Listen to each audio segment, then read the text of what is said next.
Quand j'ai lancé mes premières campagnes publicitaires sur Facebook Ads pour les agents immobiliers indépendants, on dépensait moins que 100 euros par mois. Ça veut dire que c'était autour de 3 euros par jour en publicité Facebook. Et la bonne nouvelle, c'est que oui, tu peux obtenir des leads qualifiés et des mandats aussi qui rentrent avec un petit budget comme celui-là à 3 euros par jour. Et dans cette vidéo, je vais t'exactement montrer comment le faire en à peu près 8 points différents que j'ai compris après avoir travaillé avec plus d'une trentaine de clients maintenant. Et on va pouvoir commencer par définir déjà qu'est-ce que c'est un petit montant, qu'est-ce que c'est le budget, et ensuite de comprendre comment est-ce qu'on peut le faire pour avoir les meilleurs résultats possibles. Et c'est ce que je vais te montrer dans cette vidéo avec les 8 différents points. Premièrement, on va définir qu'est-ce que ça veut dire un petit budget. Ça veut dire quoi? Selon moi, hein, selon mes échanges aussi avec d'autres marketeurs, d'autres personnes qui développent pas mal, un petit budget pour moi, en fait, c'est en dessous de 3 000 € par mois. Ça veut dire autour de 100 € par jour ou moins. Donc, si tu investis moins que ça, c'est autour d'un petit budget là-dessus. Si c'est un budget minuscule, alors on parle de tout ce qui est en dessous de 600 € par mois. Ça veut dire tout ce qui est en dessous de 20 € par jour ou moins.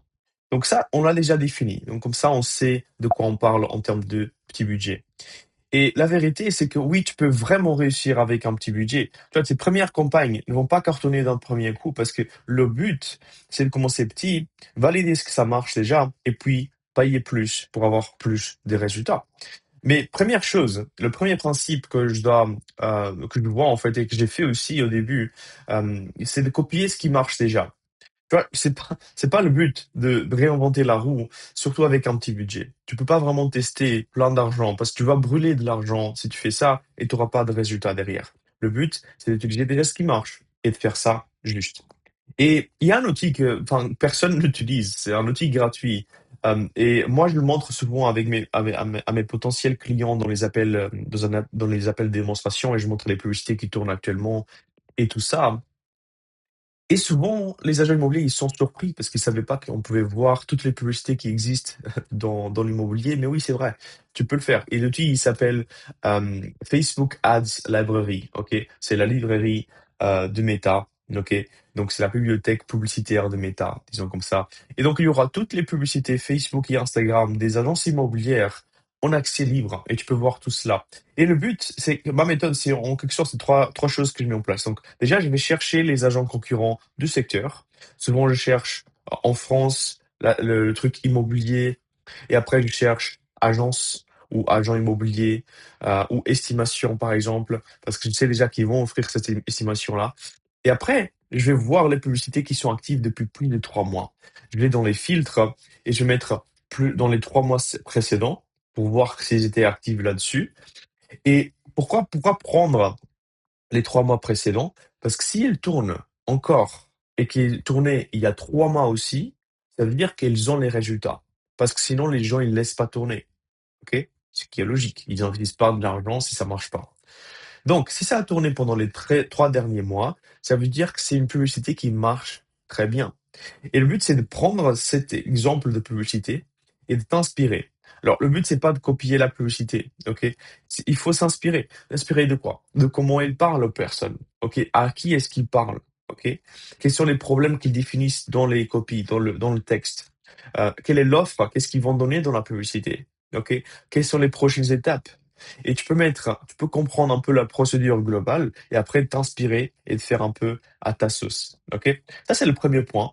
La deuxième chose, c'est qu'une seule offre à la fois, c'est plus intéressant pour tester. OK? Parce que le but, c'est pas de faire tout en même temps, tu vois?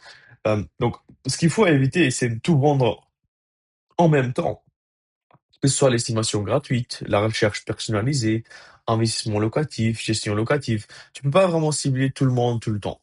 OK? Le but, c'est d'avoir une cible, OK? Une offre, un angle de marketing. OK? Vraiment un. OK? Simplifie vraiment la chose parce que sinon ça va être très compliqué de gérer. Le budget va être un peu partout, mais tu auras pas de retour enfin, avec rien et tu sais pas vraiment pourquoi parce que tu testes plein de choses en même temps. OK? Donc ce qu'il faut faire, c'est une seule offre, hein, avec un seul ciblage et avec un seul angle de marketing. OK, au début surtout. Et donc pour moi, ce qui est très, très bien, c'est l'estimation gratuite en ligne et tu vas voir que la plupart des gens, ils font l'estimation gratuite en ligne pour avoir des prospects, OK? Et ça, c'est la meilleure offre initiale, hem, de d'appel pour générer des leads vendeurs, d'accord? Parce que c'est l'estimation gratuite en ligne qu'ils peuvent obtenir et c'est la première étape ici aussi pour un vendeur, pour obtenir de l'aide là-dessus, d'accord? Et donc c'est ce que je te conseille de faire. Une troisième chose, c'est que ne fais pas confiance à Meta. Il y a beaucoup de personnes qui parlent maintenant de Meta. Il faut faire confiance. Il y a le Advantage Plus Audience. Il y a des trucs Audience Plus, Advantage Plus. Je sais même pas le nom qu'ils donnent. Mais le problème, c'est que t'as pas de contrôle, ok, sur le budget. T'as pas de contrôle sur Meta lui-même. Et Meta, en fait, c'est une entreprise, tu vois? Et s'il voit que tu mets moins d'argent que les autres, c'est un système d'enchères. Donc, il va favoriser les autres qui ont mis plus d'argent pour avoir le même espace publicitaire par rapport à ceux qui ont mis moins d'argent. Donc, si tu mets moins d'argent, essaye de contrôler vraiment ton budget. Donc, c'est ce que je dis ici, reprends le contrôle de ton budget. Et moi, ce que je fais pour reprendre le contrôle, c'est que je désactive l'Advantage Plus Audience. Donc, avec un petit budget, le but, c'est de garder la main sur ton ciblage et laisser Meta après décider basé sur les contraintes initiales. D'accord? Mais si on met pas de contraintes initiales, le Meta, en fait, il va cramer ton argent un peu partout pour voir un peu ce que ça donne. D'accord? Et c'est ce que je dis ici. Donc, laisse Meta décider, laisser Meta décider, c'est de cramer ton budget sur les audiences floues. Parce que lui, c'est pas vraiment qu'est-ce qui marche, donc il va tester. OK? Mais moi, je peux te dire qu'est-ce qui va marcher déjà. Et donc, déjà, il va falloir limiter tes placements. Tu vois, le but, c'est de garder seulement le fil Facebook, fil Instagram, Reels et les shorts et les stories.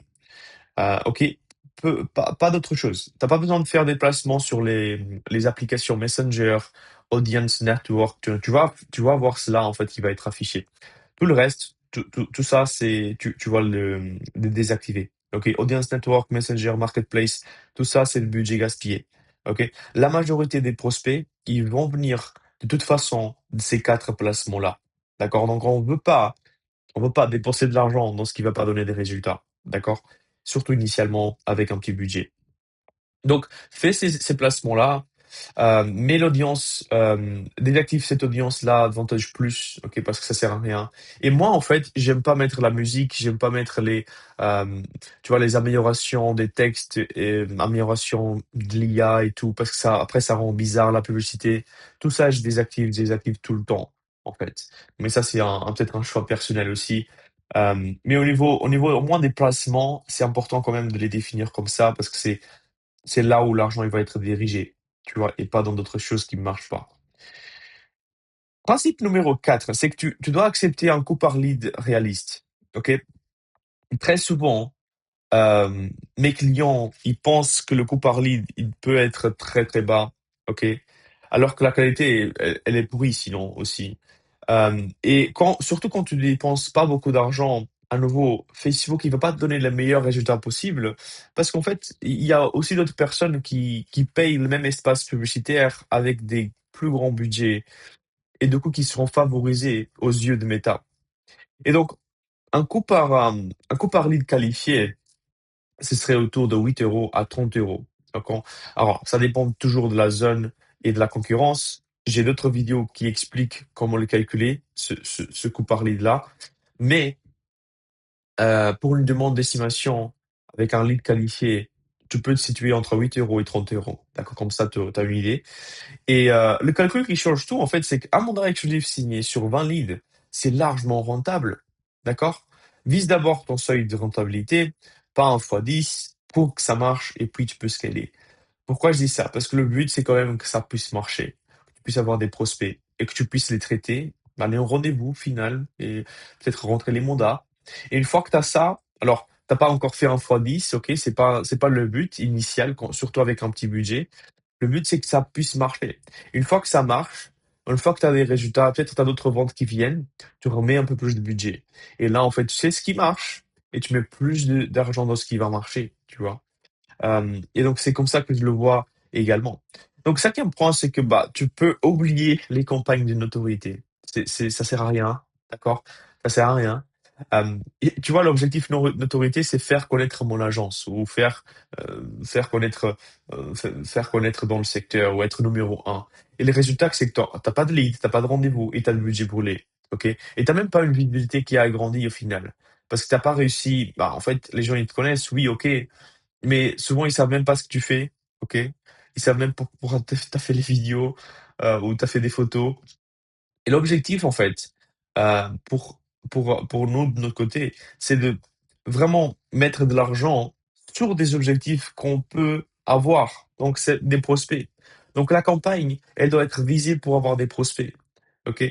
Et pourquoi? Parce que, bah, ça va chercher ce que tu veux vraiment. Ton but, c'est d'avoir des demandes d'estimation, des contacts acheteurs si jamais, des prises de rendez-vous pour les estimations et pour faire tourner ton business, OK? Et c'est pour ça que j'aime pas faire les boosts non plus. Les boosts, c'est ça en fait, c'est un objectif, une autorité automatiquement créé par Meta.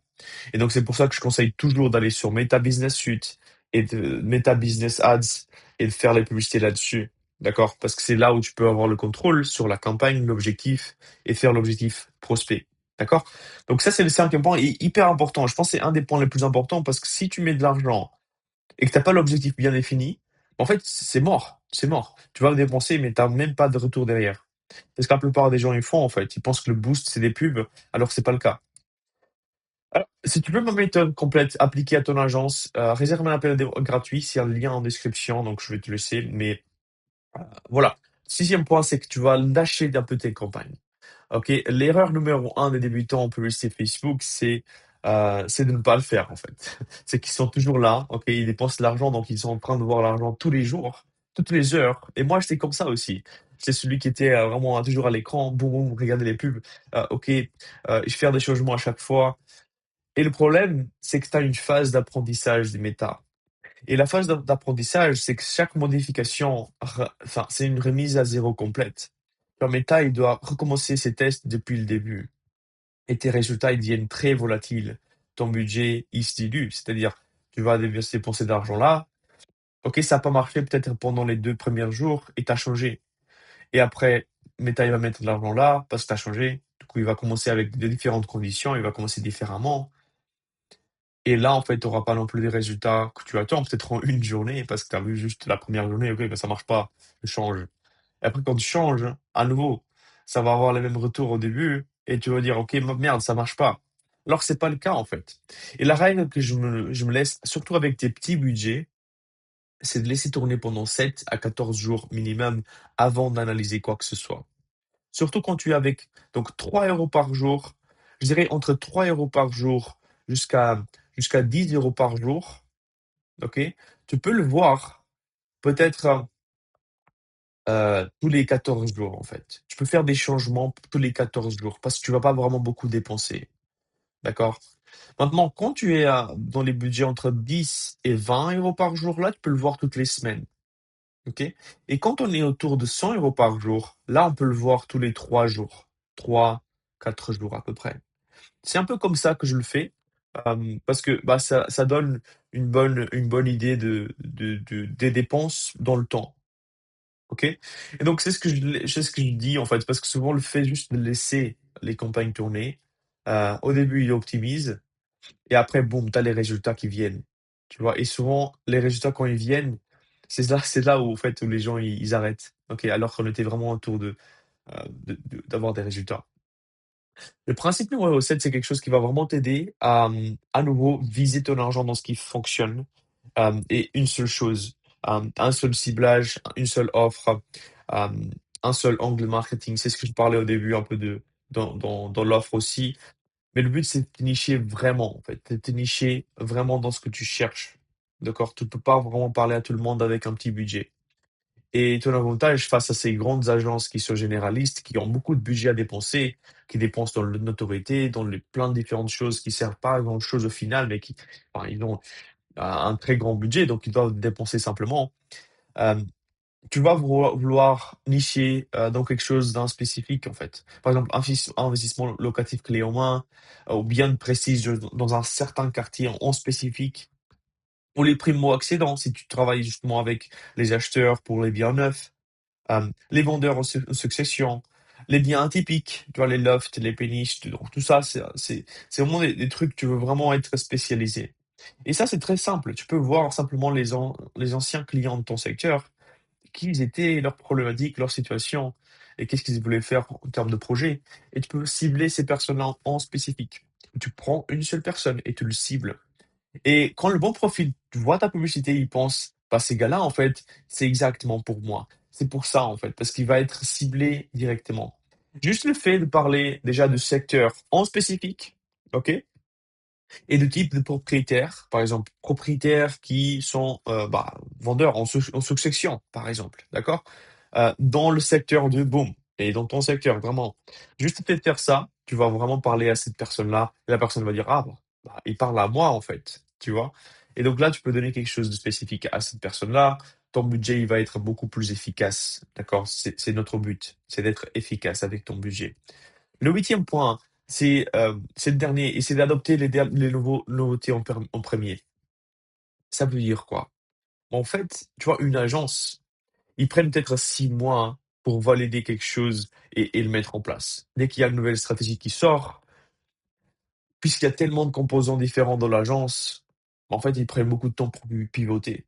Tu vois? C'est comme un tu peux le voir comme un robot énorme, géant, quand il bouge, en fait, il est vraiment il est vraiment lent. Alors que c'est quand c'est quelqu'un qui est très, très petit, bah, lui, il va bouger vraiment beaucoup plus vite, il est beaucoup plus agile. Et c'est vraiment la même chose qu'avec toi. Tu vois, les grosses agences, ils prennent peut-être 6 mois pour changer, et toi, tu peux le faire en 24 heures. Tu peux changer, boum, rapidement.